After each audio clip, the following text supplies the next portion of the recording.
So, our first lecturer today is going to be a handstand balancer. He performed in the Cirque du Soleil, and he's going to be talking about handstand development and drills. The next presenter is going to be Shira Lewis from Precision Choreography. She's going to give us a physical therapist perspective on coaching. She's going to utilize the time and the equipment that we have during quarantine effectively so that we can teach skills but also address the smaller details that might lead us to learning those skills more effectively. After lunch at 1 o'clock, we're going to have Anthony Passamonte. He's the co-owner of Stacked Up Fitness. He's going to be doing a lecture on fundamental strength movements, the RDL, squat, row, press, get up, and armbar, fundamental movements that all gymnasts, in my humble opinion, should be aware of. At 2:15, we're going to have Dewesh Pujal and Dave Tilley. They're going to talk about elite strength and conditioning development. And then at 5 o'clock, Lou DiTilio, head coach at USA Flares and junior national team coach, is going to go through the unified swing theory. It's literally the best lecture of all time. He talks about energy transfer and taps and Tkachevs and Bobzars and Moys and Tepelts, and pretty much it's going to carry over to the way that you use springs and the way that you swing and you keep your body tight and transfer energy. Oh my God, it's so amazing. But talk about amazing. Let's go to our first lecturer. It is Chris Gatti. I worked with him over the summer on the 6 for 6 productions, and he literally transformed the way that I coach, what I do in terms of handstand development, and he's become pretty much an everyday name for me, especially with the kids that I work with. Chris Gatti, how are you today? I'm great, Daniel. Thanks for having me today. Cool, man. Well, anything you need from me during the show, let me know.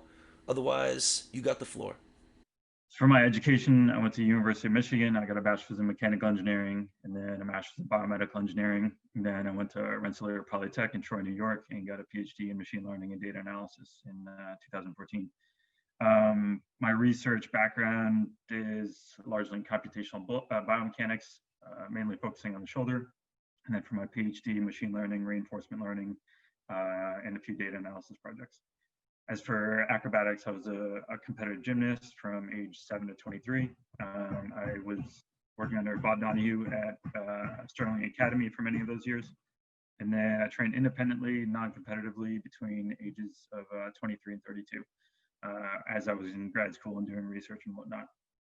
After my PhD, I joined Cirque du Soleil as an artist, touring down in South and Central America. I later became a coach, head coach, and consultant. Um, when I was in Cirque, hand balancing was not my main act. I did a high bar based act. And so hand balancing has just been sort of a hobby for me. I started focusing on it when I was in grad school, just sort of playing in any direction that I could. And so all of what I know is largely just, all of what I know beyond the basics of the gymnastics handstand are kind of self-taught, self-discovered, just because that's the process I like to go through in learning things. Some notes before I jump into all the content. I won't be able to cover every detail. There's so much content that I could include. I could talk for weeks and weeks, but this is just kind of scratching the surface on essential concepts that I want to try to convey. When I'm working with anyone, what I provide them with for information, it very much depends on the level of the information. So my cues will change, my drill variations will change depending on where the person is at in terms of strength, mobility, other aspects, stuff like that. But I'll try to speak to the most common situations. I'm also trying to speak to what might actually be relevant for gymnastics. That's my background, so I have a good idea about what is relevant, but there's also a lot in hand balancing that is probably not relevant to gymnastics, and that's just like not necessary to explore. That said, there's probably a lot more to discuss, and I think this conversation about sort of a hand balancing approach to developing a handstand for gymnastics, I think that's a fruitful future direction to talk about. I want to start off just talking about some key components of the handstand, just how I think about it, how I start to break it apart, whether it's a basic two-arm handstand or even a more complex one-arm handstand. It all sort of comes down to essential components. If I break it into two main categories, I would call it structure and then control. And so you need structure in the body in order to have control. If we go back to the two-arm handstand, that's what we'll be talking about today. In the beginning, this slide kind of lays out the essential information I give to a very beginner. So there's no fear of getting upside down. They're generally physically active, and I start off with like these 4 cues, and that's it. Shoulders, push them tall, almost as tall as you can. I'll speak to details on that a little bit later, but basically that will start to provide that structure in the shoulders, start to solidify the upper body. For the legs, squeeze the legs together tight. That will create tension in the lower body, start to solidify the lower body. So with those 2 cues alone, in general, that solidifies the whole body. And then from there, that allows us to start to think about control. Control, there's 2 kind of cues or 2 points that I try to drive home in the beginning. One is kind of where you're looking and where the head placement is. So ideally, you're looking at a focal point in between your hands. Modifications in those head positions will change body position or compromise stability, but generally that's the guidance. That allows for a fixed visual reference, and then you can assess how your body is moving much better than just kind of aimlessly looking around. Second, in order to actually control can be isolated hands and fingers rather than any other body. If we go into the shoulders a little bit more deeper, as I said, this is the foundation of the handstand. As soon as there's breakdown there, this will affect other parts of the handstand. It will affect stability elsewhere. It will affect control. In terms of the position in general, we're looking for about 180 degrees of shoulder flexion. We're looking for elevated scapulae, protracted scapulae to some degree. I have an asterisk on that because it's something I'll introduce at an appropriate time. Often people don't have enough base shoulder strength and upper back strength to actually have any degree of protraction. So cueing that too early on, I think it's a little bit inappropriate. It can be, we can find it in modified positions, like plank and your position and stuff like that. But that's one cue that I'll introduce at an appropriate time. That said, I will certainly look out for sort of retracted scapula or sort of internally rotated arms to totally avoid that. So not getting into this kind of sunken position just to get more mobility. Still want nice straight arms, solid push through the shoulders.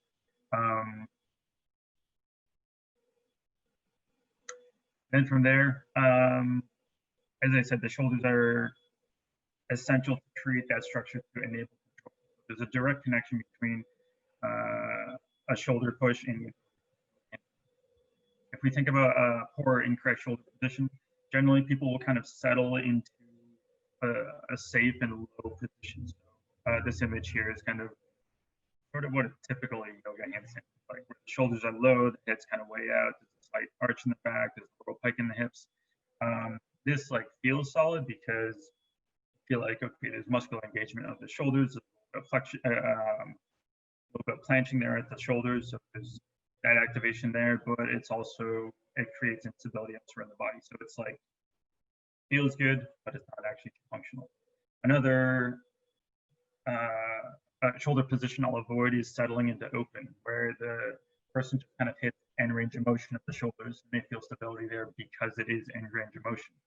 No actual, little actual muscle engagement there. And so the connection from the arms to the body is not that strong. So that's something I'll certainly watch out for. That's probably more prominent in sort of extremely mobile individuals. Either of these positions, the safe or the settling position, is generally due to inexperience, inflexibility, weakness, or fatigue. Either of these positions can result in pain in the shoulders, but also in the wrist and the elbows. So if we talk about wrist health, which is a much larger topic, one thing right off the bat is making sure the shoulders are in a good position. And then, as I mentioned, the low or improper shoulder position will definitely limit progression to any higher level. We're going to what the shoulders actually look like. I've got 3 kind of variations here. On the left is sort of a high shoulder push, basically my max shoulder push. In the middle sort of mid-range shoulder push, maybe 60% or so. And then on the right is low sunken shoulders. So if we look at the high shoulders and the mid shoulders, there isn't a whole lot of difference in sort of what the shoulders look like or what the sort of back musculature looks like, but there is just a small difference in height. You can kind of tell from where my head and the bottom margin of the image is when you compare these two. In both of these situations, I am nice and stable on the shoulders though. It's just the difference in the height. In terms of the low shoulders, sunk in another 1.5 inches, maybe 2 inches or so, but looking at the side view, definitely start to have this back arch creep in, and that's not what I want. That is degrading stability. That is not connecting my lower body to my upper body, essentially. So this is a position I want to avoid. Basically, though, I'm going for sufficient structure, and so I'm probably going to pick the mid-range push because this super high push will actually probably compromise stability a little bit. It'll also be a waste of energy. So I'm going to go for something that is solid, but that I'm not expending energy, sustainable, that I will have strength to do other things. In terms of the lower body, I won't talk about this too much, but as I said, the beginner cue is just squeeze the legs together. This kind of uses large general musculature, but anyone can do this. So I start there, they understand structure through their body, their midsection, everything, and then we start to reduce the amount of activation they're using, just like with the shoulders. It's an appropriate amount of shoulders, but not excessive in time. Same thing with the sort of body tension in the lower body, where it's appropriate level of stability. They start to gain this sort of more internal, authentic stability by working different positions and everything, and it's sufficiently solid. If we start to think about balance, I'd like to start off by just talking about two sort of ends of the spectrum in terms of control, or how I think about control. One being gross control, which is where the individual uses large actions of the bodies in the limbs to control their balance. And so they're just kind of loose. They might have that sunken shoulder position, but it's going from like arch and then pike and arch and pike. And it's just like, it's this reactive balance. It's very anxious. You're always kind of on edge. You're like, oh my gosh, am I falling? I don't know. Okay, I got it. It's back and forth, very heady process. It's not efficient. I call this kind of the body's balancing you. On the other end of the spectrum, I think about calm control, which just uses precise control of the fingers and the hands. This is a much more proactive balance where you're just kind of easily sensing that, okay, you're falling a little push back on the fingers, and then it puts you back on balance. It's very calm, it's very efficient. I consider this you balancing your body. And so this calm control is what I'm always aiming for. The prerequisites for balance, as I mentioned before, first we need structure. So shoulders, legs, nice tension in the midsection, and then we also need hand and finger strength and proper technique. The process, as I alluded to before, it's just a sway. It's the same as on your feet. You sway a little bit forward, you push back. You sway a little bit forward, push back. And this pushback, it's essentially generating a wrist torque by the hands and the fingers, and you're just falling over the fingers. Push back is a wrist torque. It pushes you closer to vertical. In the beginning, some of the issues are lack of the connection between the hands and the fingers and the body, which are the shoulders, as I mentioned. And then also lack of hand and finger strength and technique. In terms of the hand and finger technique, I'll go into the details here. I've got two sort of categories. On the left is ineffective finger use, and then on the right is effective finger use. And basically the difference in these two categories is the direction of the force application at the fingertips. And so in this ineffective finger use, the force vector there's a downward component, but also a backward component into the palm. In these cases on the right with the effective finger use, the fingers are pushing directly down into the ground. We can also see there's a difference in sort of the palm in this one where the front of the palm is lifted off. In this one, typically that's because people are using a gripping action in order to try to balance, which, as I mentioned here, I don't feel like it's an appropriate cue because the action is different than gripping.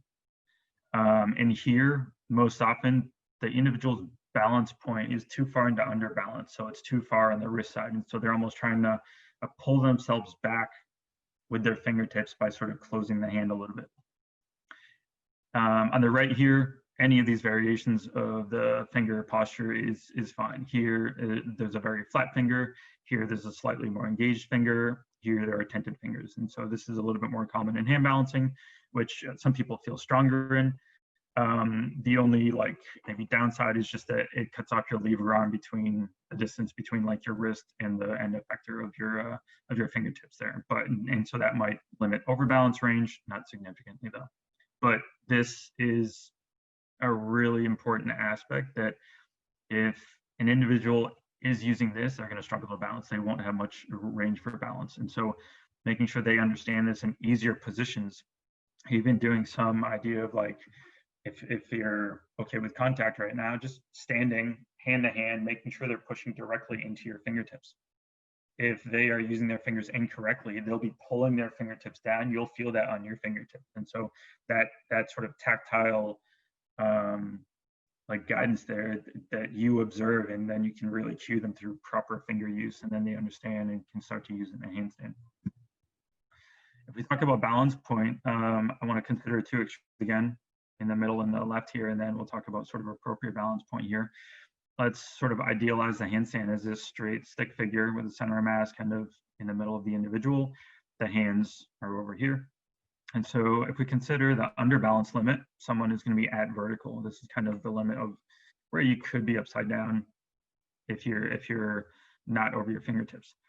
So this may be really easy. There's basically no wrist torque that needs to be generated theoretically, but there's no underbalance margin of error. So as soon as there's a break in the shoulders, as soon as the chest comes out a little bit, you're probably going to fall into underbalance. So that's not really a good place to be. We can think about the overbalance limit, where someone is at the maximum range of their overbalance, which theoretically, again, is like the projection of the center of mass to the base of support. If someone is there, okay, it feels strong. Maybe they feel a lot of engagement at the wrists and the fingers, but it's also super stressful at that point. But again, they also have no overbalance margin of error. And so a slight deviation in this way, they're going down. So an appropriate balance point is just ahead of vertical.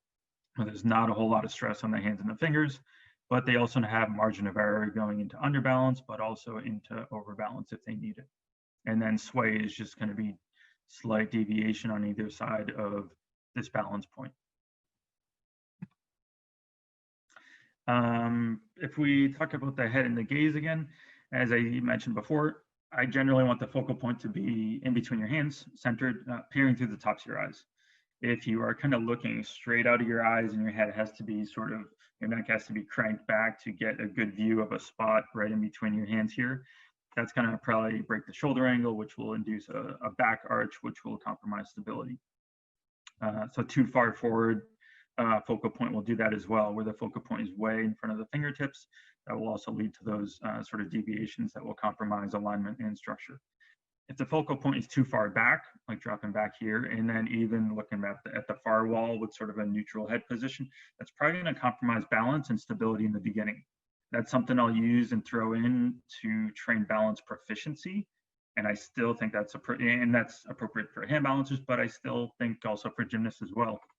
But that's something that should be trained up to. That's not sort of my starting point for the focal point with this neutral drop back position, simply because using that fixed visual reference right in between your hands is helpful to sense how you're moving through your periphery, just kind of looking at how your arms are moving just a little bit relative to the environment, but also just to like focus your mind. Sort of speak to this in the second point here. Picking a specific point is critical, rather than just kind of eyes glazed and you're just taking in this random visual information. We want to focus your mind so that it's taking in necessary visual information, but it's also able to kind of have this general awareness about what's happening in the body. If you're just kind of aimlessly looking, your mind is flooded with extraneous visual information and you're distracted from the awareness that you could actually put in your body to pay attention to the quality of your balance or imperfections in position. All right, so those are kind of the basic elements, basic concepts that I think about, and I'm gonna try to talk about how we get there now. I Hey, mentioned over, what's that? before we move on, Jared, Sherrod, do you have any questions or comments or anything like that? Maybe it's a good time to just get those in before we lose the freshness of the information. Jared, just wave your hands if you have any comments, and okay, go for Hi, it. Chris. Thank you. So you talk about the risks and stuff like that. How do you, I don't know if you're going to get to it later on, how do you improve the core and their belly? Because I have great wrist balance and great finger balance and great shoulder balance. It's the core more or less that I'm having issues with. And so they're dumping into like an arch back. Is that Yeah, what you're saying? Okay. yeah, All right. So I'll go through sort of drills that's like fine. this. But I mean, I'll mention right off the bat, okay, that's probably the shoulders. Is it really? It's probably the base there because they can't elevate enough through the scapula and they don't have that good foundation there. So they are probably sinking a little bit. That's my go-to answer for sort of that arch back and everything. But I'll go through examples of drills that I'll use. Very good. Thank you, Chris.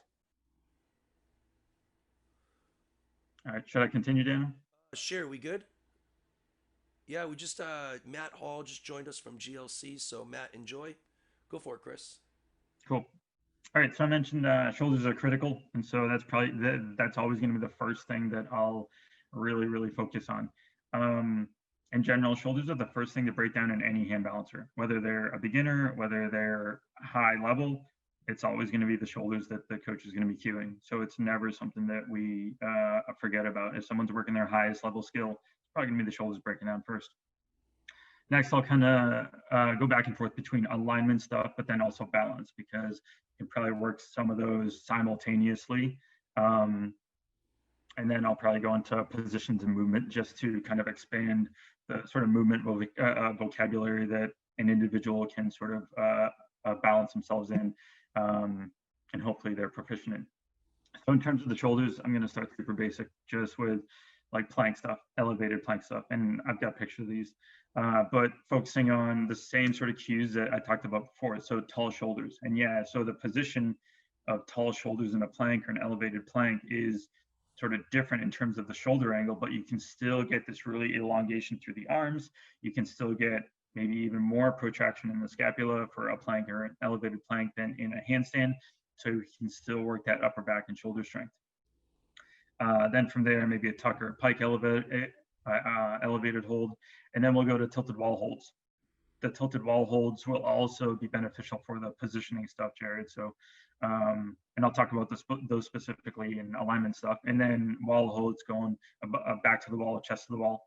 I'm not saying that someone has to have a perfect elevated plank, for example, before they start doing wall holds. I think there's benefit to also getting upside down, even if, okay, maybe they're a little bit weak or they don't have a great endurance in an elevated plank or something like that. But I think just if you find someone who's deficient in these sort of easier categories, then okay, that's where the bulk of the time has to be spent so that the shoulders get rock solid at that appropriate intensity level. With all these, I will cue the same sort of ideas that I talked about in terms of the shoulders, as I mentioned, but also the head. So looking at that focal point in between the hands, so that's kind of in their body. That's what they do when they get on their hands. It's that same focal point. But then also the fingers and the hands. I talked about proper hand and finger use. And if you are only doing that in a handstand, which could be a stressful position for someone, they're not going to be able to think about the details about how to properly use the fingers if that's not natural. So doing like a plank or an elevated plank, which is a much easier skill, they can probably have good control over their hands and the fingers to properly use them. So start to sort of pulse into the ground, start to hold for a few seconds and then relax, hold for a few seconds, relax, start to develop that strength and just that movement pattern in general. Here are the variations of the plank. I mean, this is just a basic plank, but basically I'm looking for a super tall push through the shoulders. Nice rounded upper back. Again, I'm looking at a spot in between my hands. I'm pulsing a little bit with the fingertips. Nice solid push through the shoulders. Same thing on the elevated plank. This can go higher if you want to, but and then here's sort of the pike variation. And so in this one, and this is just an example, in this one, I'm not necessarily looking for like hips right over the hands, what I'm probably more looking for is shoulders right over the hands. So it's got that load on the shoulders, but still keeping super tall through the shoulders, even rounded upper back a little bit, and just getting this solid shoulder push. This position will require some degree of flexibility, especially in the hamstrings, posterior chain. So if someone is tight in this position, I'm not going to have them do this because the tightness in the posterior chain is going to limit the amount of push in their shoulders. So instead, I'll go to a tuck variation. So there's a supported surface under the knees and they're bent at the knees. So it basically relaxes hamstrings, glutes, and lower back and everything. And then they can actually get push. And so this brings up the notion that there's some degree of whole body flexibility that is necessary to get a good solid straight handstand, even though you don't think about a straight handstand as sort of a position that requires flexibility or much. I mean, of course, the shoulders, but lower body inflexibility will affect the shoulder push. If the sort of tuck position still is not achievable, then I would just go to a higher sort of elevated plank like this. And then I'll talk about the other drills that I mentioned, the tilted wall holds and wall holds as I'm talking about alignment, because they're very much in the same line. The primary focus of the alignment stuff is focusing on the posterior pelvic tilt. And in general, I mean, I'll start off with just standing drills just to familiarize the individual with, okay, what a posterior pelvic tilt is, general cues about how to achieve that. The ones that I like just to get some semblance of that movement are exhaling the air you're breathing, breathe very shallow, but then bring your lower rib cage down to the top of your pelvis, sort of contract on this front side, not by slouching, but it's an actual contraction. External rotation of the legs a little bit. Those are normally the cues that get people somewhat moving in that direction. And then just understanding that this action will grow over time as someone gets more and more familiar with it. But in general, start standing and then prone and supine shaping drills as usual, hollow hold stuff. And then from there, I'll go to tilted wall handstands. And this is primarily to work the posterior pelvic tilt, but of course, as I kind of mentioned, this connection between lower body or midsection and shoulders, it requires solid shoulders as well. So basically, we're always working the shoulders in any of these drills. And then from there, we'll go to more of a chest to the wall, more vertical handstand. So here's kind of a tilted handstand, and this is probably, I don't know, medium level or so. So you can even start at further distance from the wall. So maybe the individual is more at like 60 degrees or so. This might be closer to 70. Basically though, shoulders are nicely elevated. I'm looking for this sort of tilted, rounded position into the wall. I'm not looking for perfectly straight, because perfectly straight will have the individual dumping into that open position and not actually using this good shoulder push and upper back push. And from here, if they have the good push, then they can start to flatten the back and get a little bit of a posterior pelvic tilt. If this is solid, they can hold it for 10, 15 seconds, then we can start bumping back towards the wall, maybe 6 inches at a time. They move their hands back. Again, try to find this good position. You'll find often if someone is sort of new at this, the shoulders will start to break down at some distance from the wall. And at that point, they can't get this flat back or posterior pelvic tilt, and they'll just dump into this sort of arch back position. And so this is what I would go to, Jared, in terms of that position. Make sure it's solid in this position. Make sure the shoulders are good, and then slowly work it back to the wall. And there's another point in the next slide that I'll talk about sort of figuring out how to let them find this position. But after this is good, then we just keep going back to the wall. And so this is very close to my balance point, where there's just super light contact on the wall. But the main thing here, again, tall shoulders, but I'm also trying to keep my chest off the wall. So this close handstand is useful in that, okay, if they feel the wall on the chest, then okay, they know they have to push a little bit taller through the shoulders and get a little bit more hollow. Here's the sort of position I'm looking for on the left, sort of this rounded tilted position, but often people will get into this drill and then do this and think that is the correct version of what we're doing, which is the exact opposite of what I want basically. And so first, I'll have them push through the shoulders taller. And then next, I will use tactile guidance. So I'll push on their lower rib cage and their lower back at the same time. And by doing that, you just kind of guide the body into this position. if they're a gymnast and they're somewhat familiar with sort of body shaping stuff, in general, it should be pretty easy to kind of guide them into that. And then they'll be like, oh, wow, I didn't know my body could even go there. And they'll understand, okay, that's a little bit harder. That's the position. And so that tactile guidance is, I haven't found any sort of verbal cues to really replace that. So I know right now, touching individual spotting, whatever, if you're comfortable with it, that is really, really useful. And I'll jump here just because this kind of goes in line. But the progression for this is basically I'll start someone with that tactile guidance because they need to understand that position. Of course, at an appropriate level of tilt, like I was saying.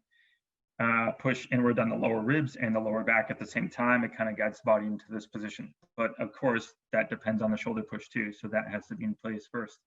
Once they're familiar with that, then they can jump up to that drill and do it on their own. And that's a sign of progression where they don't need that tactile guidance. And so they can find that good flat back, posterior pelvic tilt position, hold it for 10, 15 seconds. Okay, that's cool. After that, then I'll also have them get into that position and then relax the lower back. So it has a little bit of an arch, but then get it back again. So they can let the position degrade and then regain it again. And then they actually have good control over that region.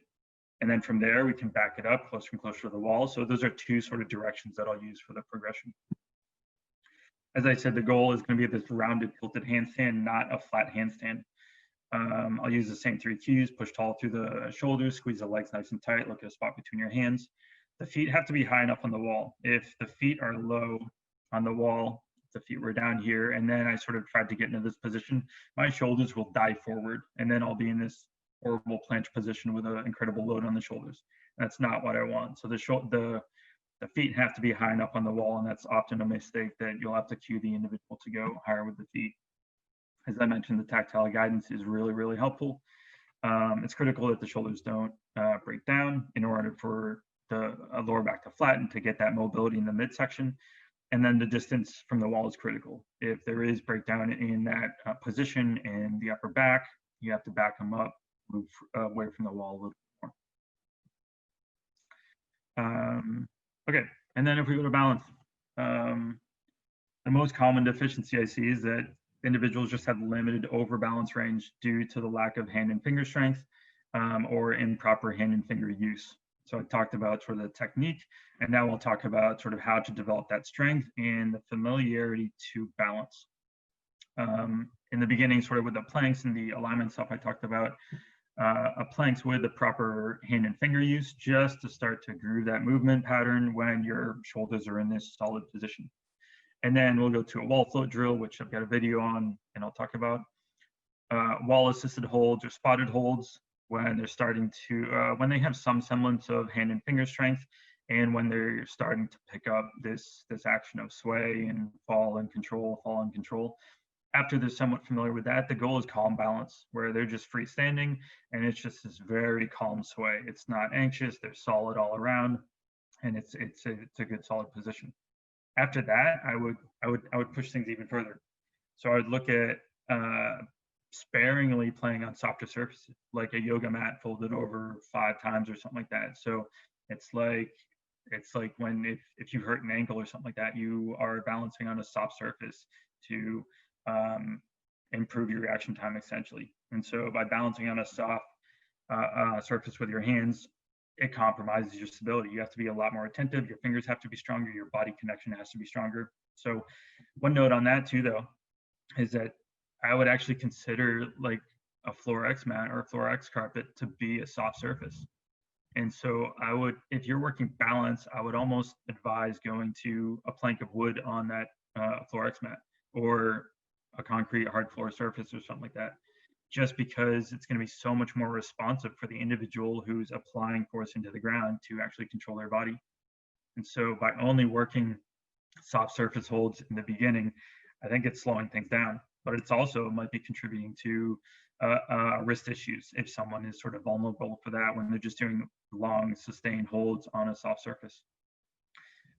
Also, I would, in order to improve balance proficiency, I'd start shifting the gaze and the focal point, as I kind of mentioned before, but then also getting to the point where you can close your eyes and then also balance calmly. Then I'll also use ankle weights, maybe somewhere between 1 and 4 pounds on each ankle or so. And so again, your center of mass increases. You have to manage that mass that's high above your hands, and it just requires much better awareness of where your body is and how it's moving, but also a lot more sort of strong midsection and control. I'll kind of go to stop share and then reshare. I'll go to a video for sort of the progression of this wall float drill. So it's kind of 4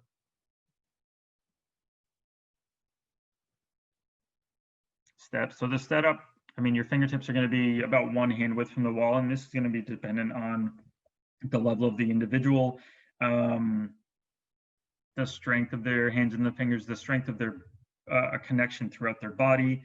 If they're more mobile in general, I'm going to have them a lot closer because they're not going to be able to sustain a good tilt and really control the body. So depending on how the individual responds, I will definitely adjust the distance from the wall. And even like a 1/4 inch, that's going to make a difference. Kick to the handstand, rest the heels on the wall. That's the only thing contacting the wall. Push tall through the shoulders to create that solid connection from the hands to the finger and the fingers to the rest of the body. Squeeze the legs together. So same cues I've always been talking about.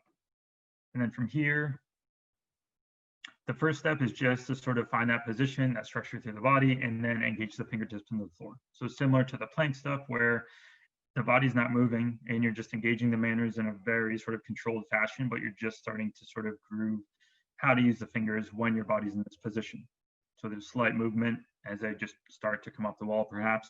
Step 2 is where you actually float off the wall. So I want a super solid body, so it's just a calm lift off the wall, but then maybe it falls down, and that's fine. I'm just finding connection between the fingertips and the rest of the body. So there's no sort of hip sway, there's no sort of leg kick. Those are the common things that people do to sort of cheat because they can't find that connection. Often it's the shoulders breaking down, have them push taller, move a little bit closer, and then they might be able to find that connection there.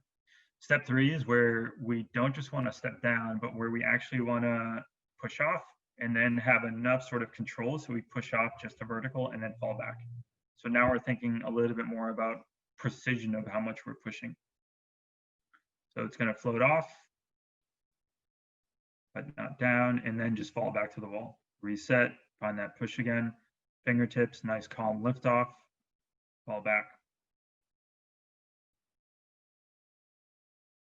And then the 4th step is going to be floating off the wall and then floating back to the wall. And so then you're controlling both directions.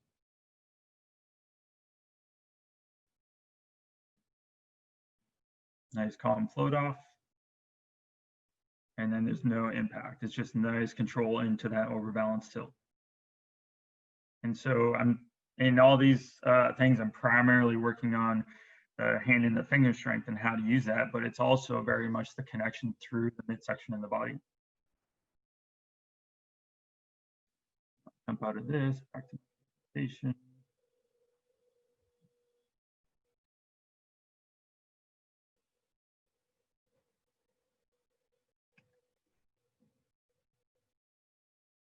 All right, so that, as I said, the progression is basically in these 4 steps. That's kind of what I go through.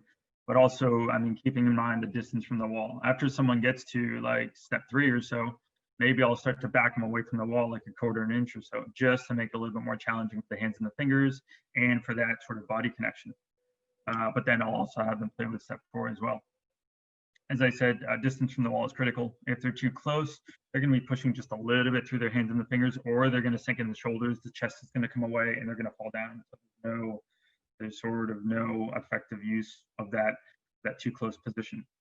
If they're too far, then it's just going to be too hard. They're going to want to cheat. They're going to want to push the chest away or kick off the wall, or it's just going to be impossible for them to actually lift off the wall. So finding an appropriate distance is really critical. After that, after they've sort of developed some semblance of strength and sort of technique in the fingertips, then trying to balance is in the realm of possibilities. We're actually kind of controlling that sway. You fall a little bit, push back a little bit, fall a little bit, push back a little bit. And so for these, I would use spotted handstands if that's something you're okay with doing. My preferred spotting technique, I won't go into this too much, is standing along the back. If you're standing on the side, I feel like there's too much play with the individual hits a hand. There's just a lot of sway, and so position might break down a little bit. And then you have to reset them to a good balance point. They have to find this good position again. So there's just too much wasted time. They're not spending enough time in close to their balance point. So with this back to when I'm standing at the individual's back, it can basically just have rigid arms. It's a very fixed position. How much I let them sway is based on the width of my hand, where if they're a little bit more proficient in balance, I'll just widen my hand a little bit. And so they have a little bit more leeway for sway. If they're sort of new to balance, I just close my hand a little bit. My fingers act like a wall. So I can be very precise with putting them at an appropriate balance point. If you're doing wall assisted holds, you can go back to the wall or chest to the wall. And I'll pick one depending on where the individual is at. If someone constantly hangs into severe overbalance, I'll have them work chest to the wall so they understand, okay, we can get a little bit more vertical. If someone is kind of shying away from overbalance and they're weak in the fingers and not really exploiting that range of motion, I'll have them go back to the wall to get familiar with that range. When you're doing this on the wall here, this is sort of what, I mean, this is what I've transferred now with COVID and everything, where I'm not spotting anyone, but I really have to drive home that the individual is trying to spot themselves. So the contact on the wall is super light. Their body is placed very close to the balance point. And so that self-spotting idea, it forces the individual to have a much higher level of control in their body themselves. And just developing that where their movements when they're on the wall aren't sort of jittery and sort of rough and everything, over a course of weeks or so, it calms down where they can start to be very precise. So that's an improvement, sort of movement quality that I'm looking for. And then slowly they can start to get some semblance of balance. I won't necessarily talk on kick handstand technique, but of course that's critical because, I mean, if the position is good, but you can't get there, then it's not going to be too consistent when you're actually getting there. So that is an important thing to work on as well. And seeing the kick handstand as a skill that has to be drilled and drilled and drilled for perfection and to be able to adjust on the fly in this action is, I think it's a change in mindset than what people normally think of, where the kick handstand, okay, it's just how I get to a handstand. No, it's a skill that significant time should be spent on. If we think about position, so this is beyond just a straight handstand. And of course, in hand balancing, we can take this in many, many directions, but the goal for a gymnast in my mind would just be to improve the body control beyond a straight handstand. When you're in a slightly broken position, tuck handstand, straddle handstand, it changes what's happening in your midsection, and you have to have control there. It changes how the shoulders might act. You have to know how to keep the shoulders solid, but not limit mobility in other parts of your body, like your midsection, to get in sort of a deeper position. But also these different positions improve shoulder and upper back strength because they're more challenging. And I'll show examples of that. But the common positions I would explore are straddle, tuck, and pike. In terms of training tuck and straddle, my go-to drill is going to be a back to the wall handstand. And I'll show this in images where you set nice and tall and tight, as I did in the other back to the wall handstand, and then set your butt on the wall. And again, here, the distance from the wall is critical to allow the individual to be placed close to their balance point and to have an appropriate amount of tilt forward. Keeping the shoulders tall, as with everything else I've said. Start to descend into a tuck or a straddle. Stop descending with the legs, whether it's tuck or straddle, when the shoulders start to break, whether they start to sink down or whether they start to encroach on the wall. That's not what I want. That's kind of the limit of their shoulder strength. And in general, I want contact with the wall the whole time. So either at the butt, if the legs are a little bit higher in a straddle, if they're going lower, sort of like press range, then it's going to be lower back that's going to contact the wall. And any of these drills back to the wall position work, the distance from the wall is critical. And I'll show in pictures kind of what happens. I want you to keep contact with the wall and then don't let the shoulders drop. These are kind of the key points that I'm always thinking about. And considering when someone's not responding in the way that I want them to. So one of these things is the issue that I have to adjust. And so if we talk about the straddle, initially, this is going to be the position that most individuals will get to, because the shoulders are right over the hands. And so there's very little load on the shoulders. Even you can kind of open the upper back and open the shoulders. So it's not a lot of muscular engagement. It's not this settled position, but it's an easier position. But here I still want nice elevation, set the butt on the wall, start to bring the legs down. When you transition to this middle picture here, the shoulders move forward, but it's a straight line between the wrists and the hips. And so this increases the load on the shoulders. The lower back flattens out, the spine flattens out in general. And this is this tilt is necessary just because you have leg mass over here. And so this is just a necessary counterbalance tilt for where the legs are placed in space. From here, I mean, if we're working press stuff, we'll just go down lower and lower. And then again, the shoulders won't fall towards the wall, but the contact point might be kind of lower back as the lower back rounds and the pelvis starts to turn under as well. This position is not what I want. This is where the shoulders are broken completely. The upper back and the shoulders are on the wall. Maybe the head is on the wall. So the individual is not using any shoulder strength. Not using the correct shoulder strength. This sort of active flexion shoulder strength is what we want to develop with this sort of shoulder elevation. For here, they're not using that active flexion and they're probably sinking the shoulders as well. So, I mean, this version of sort of press work is very common. I see it all over social media. But in my opinion, there's like no benefit there. And it may actually just be hurting the wrist. So I'd go to the point where the shoulders start to break in terms of where the legs are, and then just stop there. They gain strength there. They start to get lower and lower in the weeks to come. And this same sort of progression can be used for tuck as well. In terms of tuck positions, initially, I'm probably going to start with something a little bit more open. This is, as I said, less load on the shoulders, and the position might be a little bit easier to hold, but it also requires good shoulder mobility and upper back mobility. And so even though this isn't sort of textbook tuck position for my hand balancing world, it's a good position to kind of have strength and control in this open back position. And it's a good sort of level of upper back mobility to achieve, I think. Then we can go more standard tuck. So again, straight line between the wrists and the hips, a little bit more load on the shoulders there. And then this is deep tuck. And so this isn't a planching of the shoulders. I'm still pushing super tall, but I would say the shoulders are just kind of compliant. And it's just kind of, because of the excessive load of where my body's placed in space, these two tuck positions, tuck or deep tuck, are excellent for developing upper back and shoulder strength. And so just doing sustained holds there, where you're just trying to maintain that position, that's really good for shoulder and upper back strength.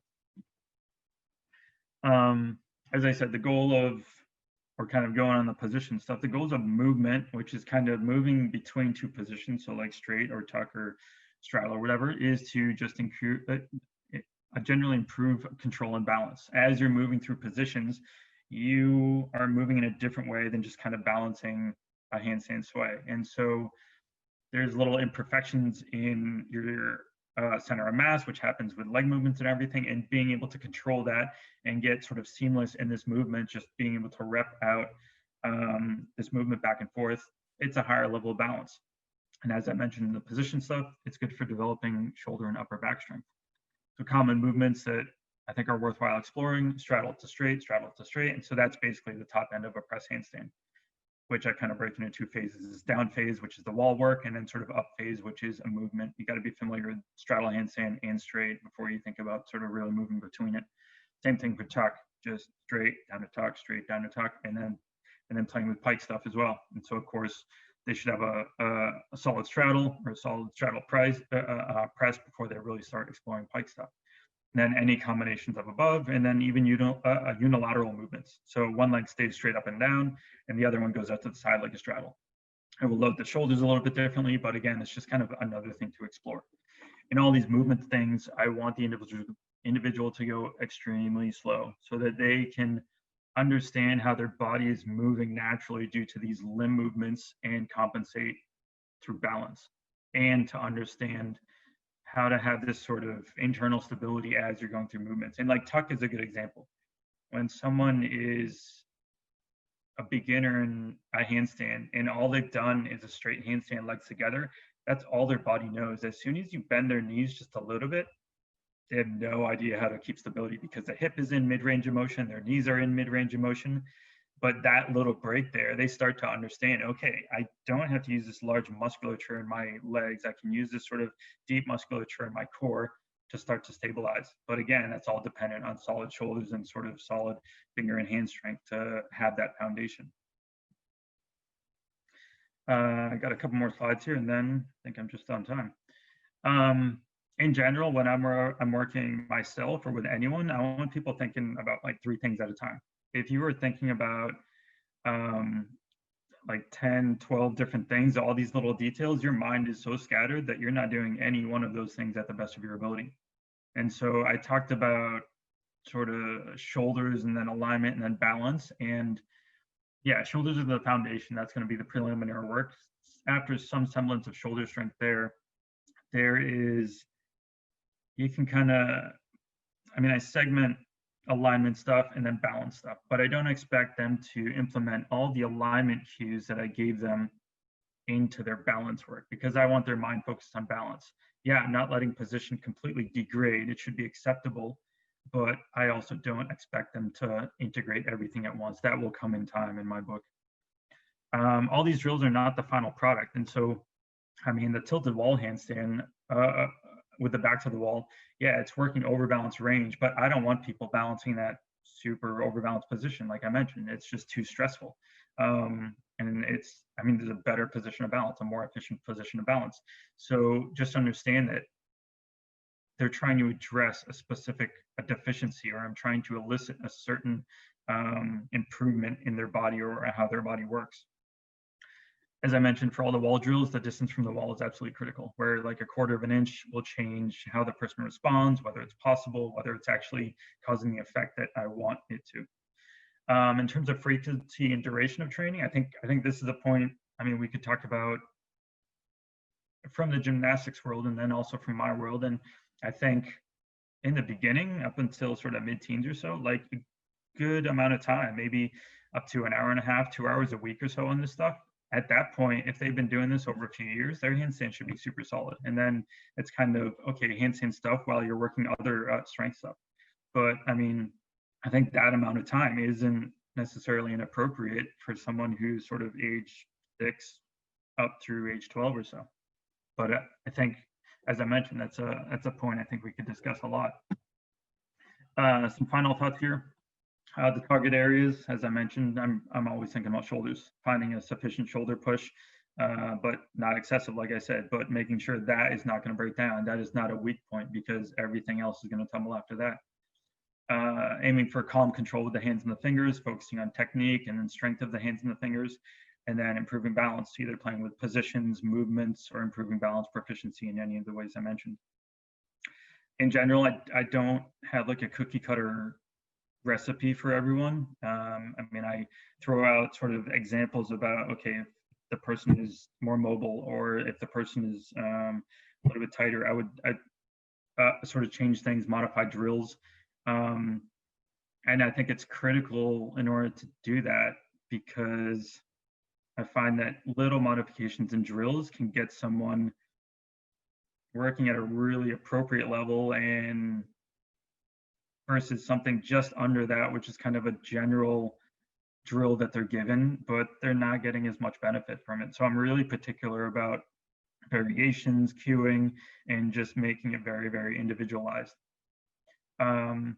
As I mentioned in the beginning, the cues will evolve with the individual, where in the beginning, they can't take very detailed information. It's their body just won't allow to be commanded in that way, or they just don't know what you're talking about, or they don't have the awareness. That will develop in time, and so I can go more detailed. They start to feel things, and then we can have sort of more in-depth conversations about sort of fine details. But that's just a process that has to develop in time. Training consistently is critical, especially for the balance work. That's very much a skill, and just having that consistency throughout the week where there isn't like 4 or 5 days just in between balance work, that is absolutely critical for balance to come along.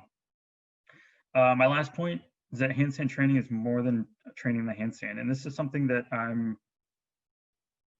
thinking more and more about, in that I see the handstand as one of the few static or quasi-static skills in gymnastics or circus in general, where it is relatively static. And so it is very controlled uh, situation and goal. And there's so much that goes into developing awareness and body control and just these fine, minute sort of adjustments. And it's just a sort of a different level of attention and awareness that is developed in this very slow, isolated atmosphere, as opposed to a more dynamic skill. And so I think almost focusing on the handstand, yeah, it's gonna develop a solid handstand, but it also develops a good awareness about the body and control of the body that can be used in more dynamic and more complex skills. So it's not just a skill in itself, it's development of the individual in a movement sort of environment as well. You can find me on my website, chrisgatti.com. You can email me if you got questions. I'm on Instagram, Spirited Man. I put a lot of handstand stuff and sort of go into details on my Instagram. On my website, I put blog stuff that are fairly detailed, not too frequently, but fairly detailed on handstand stuff that just really kind of lets me have this brain dump and put everything out there. But feel free to shoot me questions if you want me to check out videos, check out technique, whatever. I'd be happy to sort of answer questions, discuss, whatever. Wow, that was spectacular. That was so much fun to listen to. I think that I want to open it up to see if anybody has any questions. And if not, I do have one or two questions that we could get to. Jared, do you have any comments? Matt, Shira? No? All right, so let me ask a couple of questions here. I mean, you talk so much about shoulder stability. Can you talk a little bit about potential rotator cuff stiffness, teres minor and serratus anterior issues, and for every hour that you work on handstand work, what do you think about the amount of flexibility and attentiveness to your shoulder stabilizers in regards to um, prehab and post handstand work? Yep, A foam this is roller. critical. And this is good. Yeah, this is a good question. I mean, so I mentioned sort of aspects about shoulder mobility, flexibility, and stuff like that. I mean, my go-tos for sort of gaining mobility is starting off with just dead hangs, where it's just really elongated and just the body weight pulling down. I think that's just very simple. Also, a little bit of push on the upper back to just sort of opens position. Nothing intense, but I really want to feel that stretch across the front of the shoulders, the front of the chest, and everything. Those are easy ones. I like laying on the chest, arm out to the side, slight elbow bend to limit sort of this internal rotation, not letting the shoulder dump forward like that. Play with all different sort of humeral angles. So out to the side at 90, up at like 135 or something like that, just to really get good pec stretch, good anterior delt stretch and everything, even maybe some rotator cuff muscles in there. And so that's kind of mobility stuff. We can also do, once someone has some close to 180 or so, we can do like an overextended back to the wall handstand. So the hands are maybe 18 inches away from the wall, and it's this like super high bridge perhaps, but they're trying to find the super tall length through the shoulders. I say about 90% push tall and then 10% push out. So I'm not getting this dumping shoulder strength stretch away from the wall, but they're getting the stretch from this active sort of push through the shoulders, which is the same sort of push we want in a handstand in terms of the direction. And so that's good to, again, open the chest, but also thoracic spine and stuff like that. In terms of managing musculature, I mean, I'll warm up with 15 minutes of TheraBand stuff, external rotation stuff, posterior back stuff, rowing stuff, serratus punches, stuff like that. I'll do armbar stuff. I heard that mentioned. It's coming up in another session. Kettlebell stuff, overhead shoulder stability stuff, bottoms up kettlebell presses. So like focusing on stability of the shoulder and all these basic movements. I'll make sure I have a good bit of horizontal rowing in there. So horizontal pull-ups or just rowing in general. And that's kind of what I do to sort of balance things out a little bit. Which is a good segue to our next presenter, who's going to be on in about 10 minutes, Shira Lewis. She's going to go through most of the things that you just suggested. She's going to talk about um, tissue mechanics and preparing the body effectively to do big skills through focusing on fine details. And in 10 minutes, I'll let her do a better job explaining in her lecture. But I do want to say thank you so much to the Bearded Man. I appreciate very much what you had to say. It was engaging, interesting, and I think it'll help a lot of people. So, Chris, I appreciate working with you. I look forward to working with you in the future, and I hope you have a great day. Yeah, thanks a lot, Dan. All right, man. All the best.